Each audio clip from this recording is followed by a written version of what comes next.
warahmatullahi wabarakatuh. Salam sejahtera untuk kita semua. Teman-teman mahasiswa, apa kabar hari ini? Semoga selalu dalam keadaan sehat. Selamat berjumpa kembali dalam perkuliahan dalam jaringan. Hari ini kita akan diskusi tentang topik ke-11 tentang komunikasi krisis dan peran public relation dalam manajemen krisis.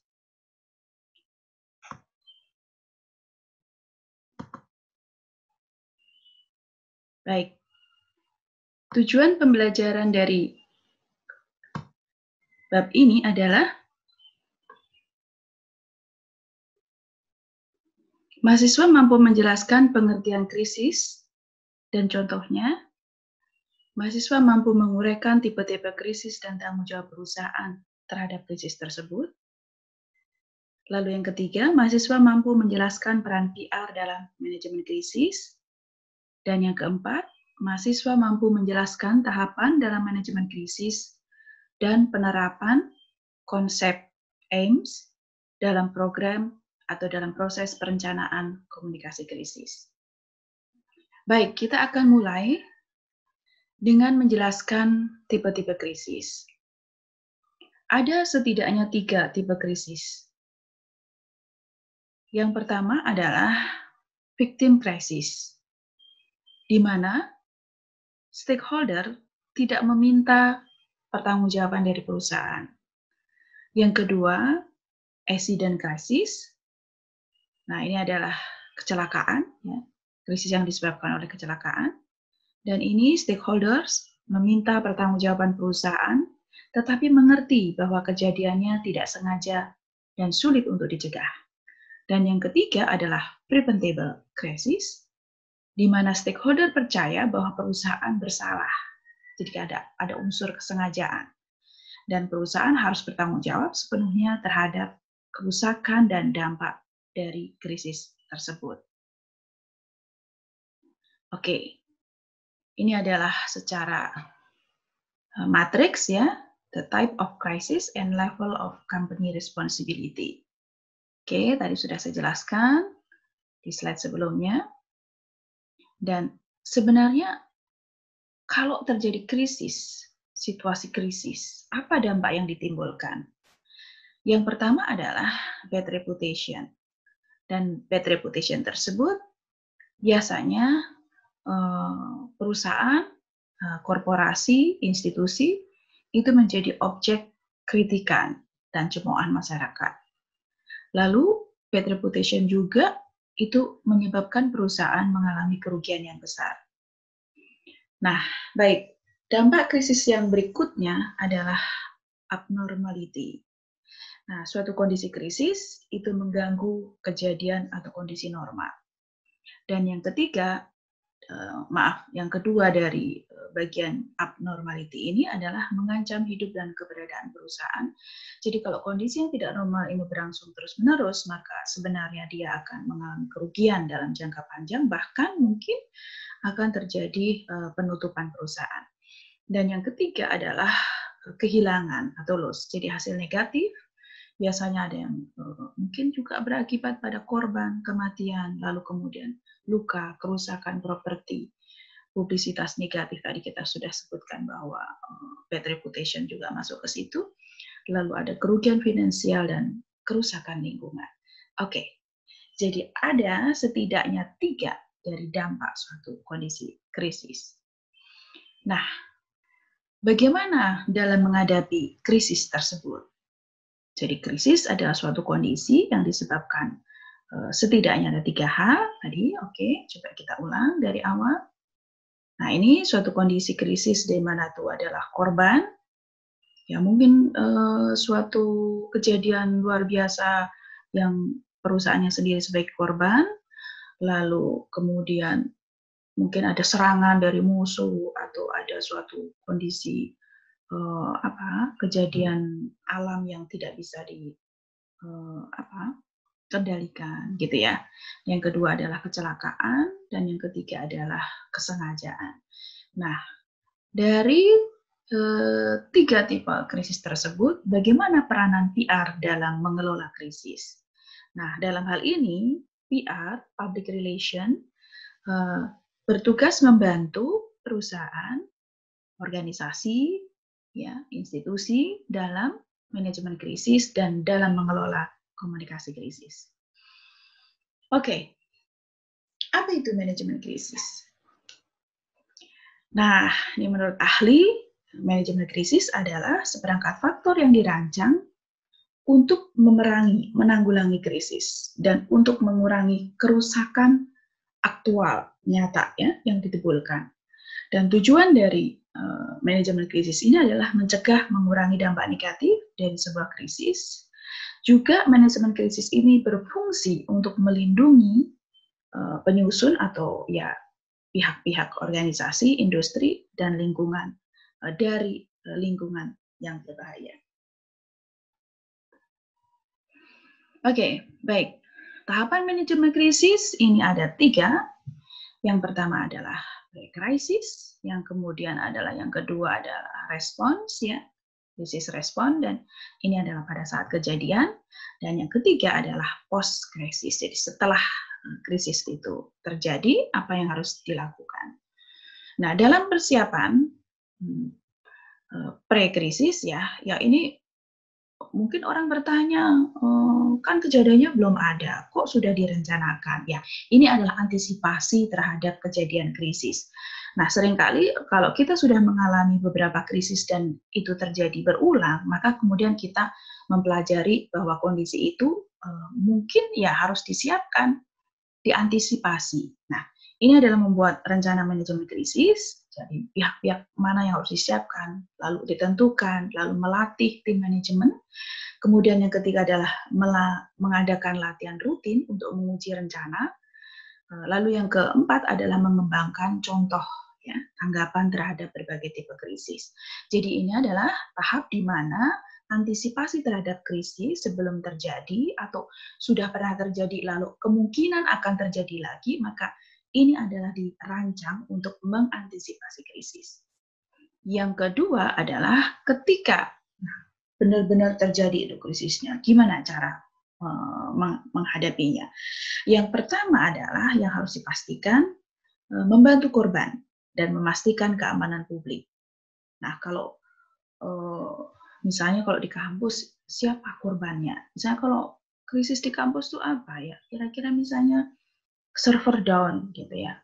Itu pasti yang dipastikan pertama kali adalah mahasiswa gimana nih? Gitu. Misalnya kalau dalam kondisi server down itu kan siapa korban? Mungkin mahasiswa nggak bisa akses, absen nggak bisa, misalnya seperti itu. Lalu kemudian manajemen harus segera tuh memastikan kepentingan publik, siapa korbannya. Nah, kalau kejadian korban yang lebih besar, misalnya apakah kecelakaan atau apa ya, yang pertama harus dipastikan adalah keamanan publik dan membantu korban dari akibat krisis tersebut. Lalu yang kedua adalah mengawasi situasi secara seksama dan membantu PR memantau untuk perkembangan faktanya, mengumpulkan informasi siapa yang menjadi korban, kira-kira gimana cara membantunya, bekerja sama dengan stakeholder mana yang kira-kira bisa membantu. Oke.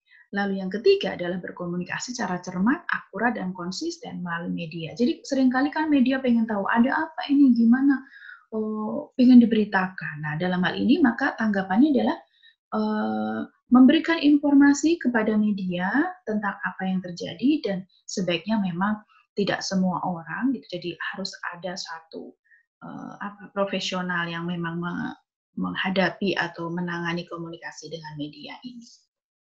Baik, lalu yang ketiga adalah tindakan setelah krisis.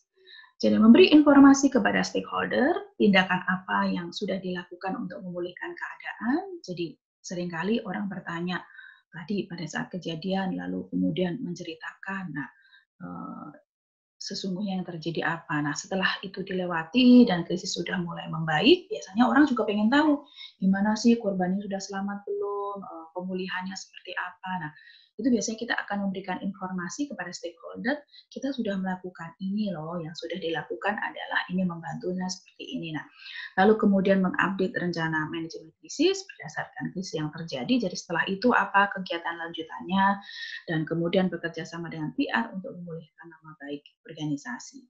Oke, jadi kalau misalnya ada terjadi miskomunikasi bahwa mungkin pemberitaan atau mungkin ada informasi yang kurang tepat, nah itu tugas public relation juga untuk memulihkan nama baik dengan memberikan informasi yang akurat. Oke, baik.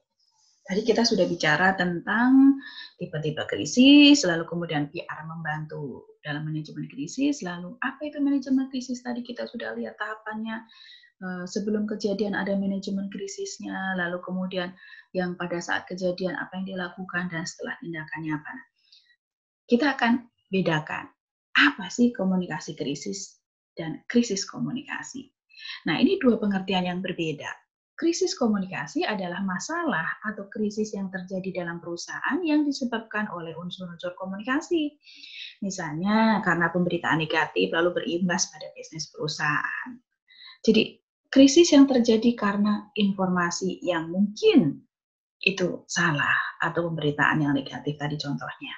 Oke, yang kemudian yang kedua bedanya dengan komunikasi krisis adalah komunikasi pada saat keadaan krisis, maaf.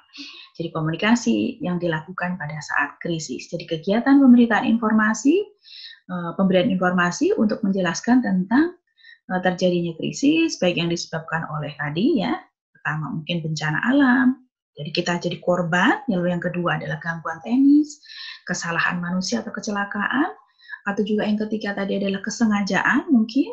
Nah, itu yang kemudian disebut dengan sesuatu yang harus diberitakan bagaimana menanggapinya, dan itu disebut sebagai komunikasi krisis.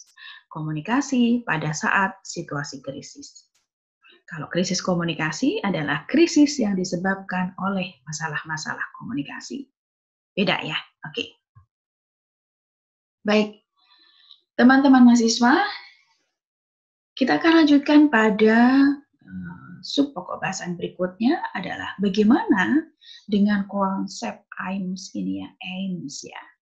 Audience, idea, dan message, AIMS, dalam perencanaan komunikasi krisis. Oke, yang pertama adalah audience analysis, yang kedua adalah idea development for crisis communication, lalu yang ketiga adalah message structures. Oke, kita mulai yang pertama. Audience analysis for crisis communication ini adalah tim komunikasi krisis menentukan dan menghubungi stakeholder yang paling terimbas dampak. Dan fokusnya adalah, fokus informasi adalah harus diberikan, dan ini adalah merupakan cara untuk menunjukkan empati. Jadi siapa kita analisis dulu, siapa audiensnya, dan itu adalah stakeholder yang paling terimbas dari krisis itu. Dan kita identifikasi siapa stakeholdernya, kenapa, dampaknya, lalu akibatnya seperti apa, dan tujuannya adalah menunjukkan empati. Baik, lalu kemudian idea development ini adalah berkaitan dengan ya mengumpulkan fakta, ya, informasi-informasi yang bertanggung jawab terhadap informasi yang diberikan, lalu memposisikan diri sebagai stakeholder. Jadi kita cepat mengumpulkan data, jadi siapa korbannya, kejadiannya gimana, penyebabnya apa, nah, lalu kemudian kita langsung yang ikut gitu ya, masuk dalam situasi itu dan memposisikan diri sebagai stakeholder. Artinya kita bukan orang yang nggak bertanggung jawab terhadap itu. Nah, siapapun nanti yang harus bertanggung jawab, meskipun perusahaan juga toh akhirnya bukan yang seharusnya bertanggung jawab, tapi kita tetap memposisikan sebagai stakeholder di situ. Artinya kita bekerja sama untuk bersama-sama mengatasi krisis. Jadi intinya di sini pada tahap ini adalah kita mengumpulkan informasi, lalu bertanggung jawab terhadap informasi yang diberikan dan memposisikan diri sebagai stakeholder. Nah, tugas utama adalah menentukan sifat dari krisis. Tadi kita ingat ada 3 sifat krisis. Yang pertama adalah korban, yang kedua adalah terjadi accident, kecelakaan. Yang ketiga adalah preventable atau kesengajaan. Nah, dalam tahap ini kita tentukan ini tipe krisisnya yang mana, lalu kita akan dengan cepat membantu memformulasikan pesan dengan tepat. Jadi kita akan katakan, oh kita korban loh, gitu ya. Lalu yang kedua mungkin, oh ini maaf kecelakaan. Lalu yang ketiga adalah, oh ini mungkin ada kesengajaan atau kesalahan yang mungkin disengaja oleh pihak-pihak kami. Seperti itu. Nah, menerapkan AIMS yang ketiga adalah message structure. Dan dalam struktur pesan, ini adalah menyatakan perhatian dan empati, lalu tindakan apa yang dilakukan untuk memulihkan keadaan, lalu menyediakan arahan itu maksudnya ya petunjuk-petunjuk bagaimana menyelesaikan situasi, ya, siapa yang stakeholder dapat membantu dan sebagainya. Lalu kemudian memberikan alasan atau pembenaran, jadi mungkin apa yang terjadi, alasannya apa, oh benar seperti itu karena begini. Nah, lalu yang ketiga, empat, yang 1, 2, 3, 4, 5. Kelima adalah menyatakan permintaan maaf dan menjelaskan pertanggungjawabannya. Baik, oke? Saya rasa itu, jadi tadi kita sudah pelajari, krisis adalah situasi di mana kondisi yang tidak bisa dikontrol dan itu bisa mengancam perusahaan, dan komunikasi krisis adalah komunikasi yang berlangsung pada saat krisis. Dan yang ketiga, peran PR dalam manajemen krisis adalah membantu perusahaan atau organisasi dalam manajemen krisis dan dalam komunikasi krisis. Oke, terima kasih sudah menyimak dan sampai ketemu pada bab berikutnya. Selamat belajar.